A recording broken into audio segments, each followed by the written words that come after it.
Okay, so let's work this scale in an elevator problem.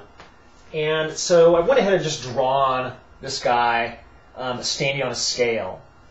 And we know kind of how forces work out for standing on a scale. Well, there's always the weight acting on our guy here.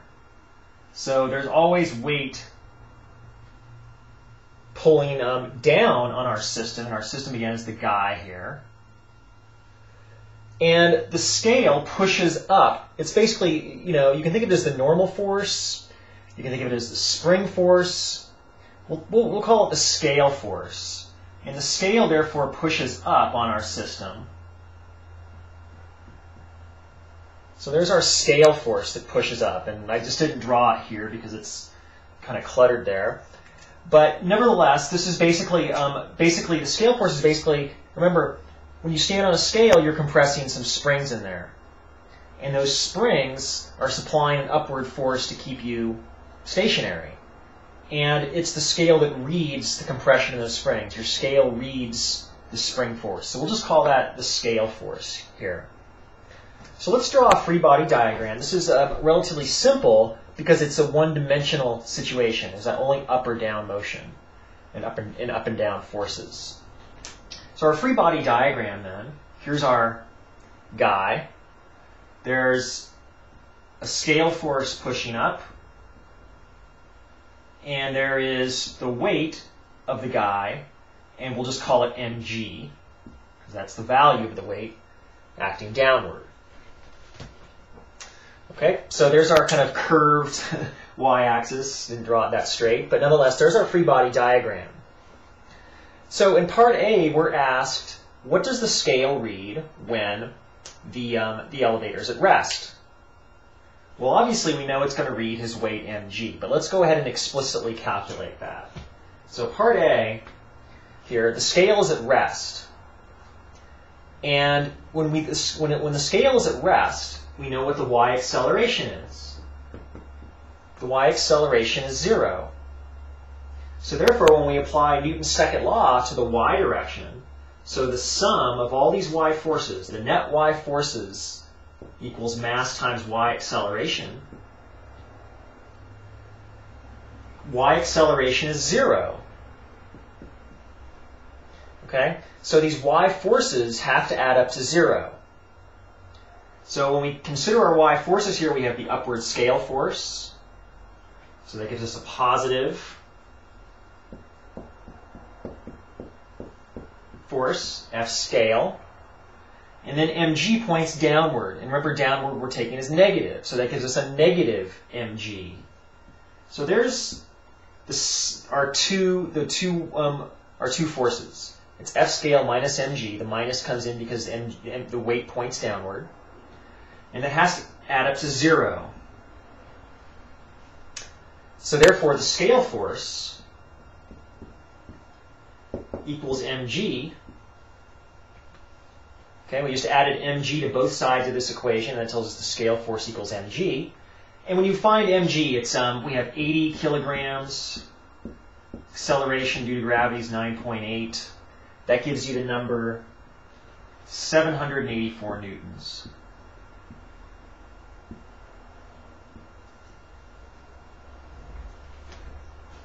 Okay, now part B asks, what happens if the y acceleration, if the elevator is speeding up at 1 meter per second squared? So our y acceleration is now plus 1 meter per second squared.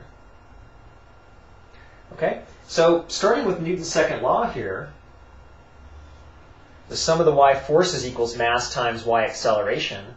Well, the sum of the y forces is still this, the scale force minus mg.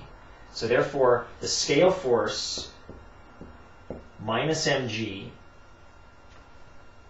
those are our y forces, equals mass times y acceleration.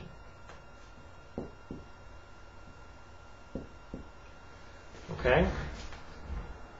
So therefore, the scale force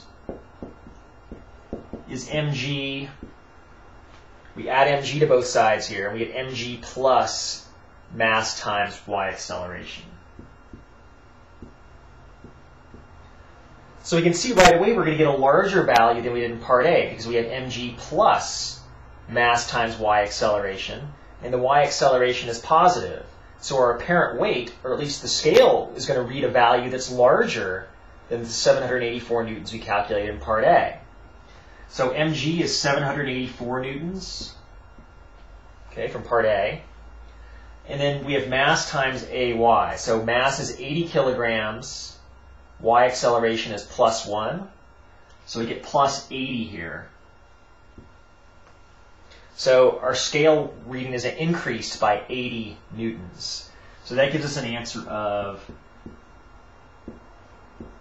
864 newtons. Okay. Now C says the elevator is now moving at constant speed.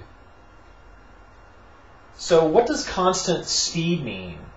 Constant speed means zero acceleration. The acceleration is zero because the velocity is not changing. So if the y acceleration is zero, okay, that gives us the same setup as we had in part A. So we get the same result in part A. Just because the y acceleration is zero, that means the y forces add up to zero. And therefore, the scale force has to exactly match the weight. So therefore, we get the same answer as in part A. The scale reads 784 newtons.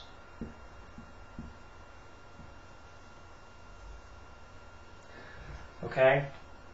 So now on to part D here. Part D, we're told that the elevator is moving up, and then it's slowing down at 1 meter per second squared. So it's moving up, slowing down at 1 meter per second squared. So if it's moving up and slowing down, that means the y acceleration points downward. So remember, downward is negative. So our acceleration in part D is negative 1 meter per second squared. Okay? So the way to solve this problem is exactly identical to part B. Okay? The sum of the y forces equals mass times y acceleration. So what we get then is our sum of our y forces is scale force minus mg. So we get F scale minus mg equals this, exactly the same as in part B.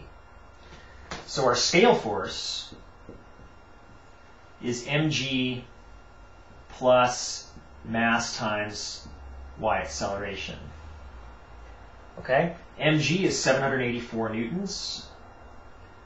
may, well, y acceleration is -1. So 80 is mass. Y acceleration is -1, so that gives us -80 here. Whereas in part B, we got plus 80.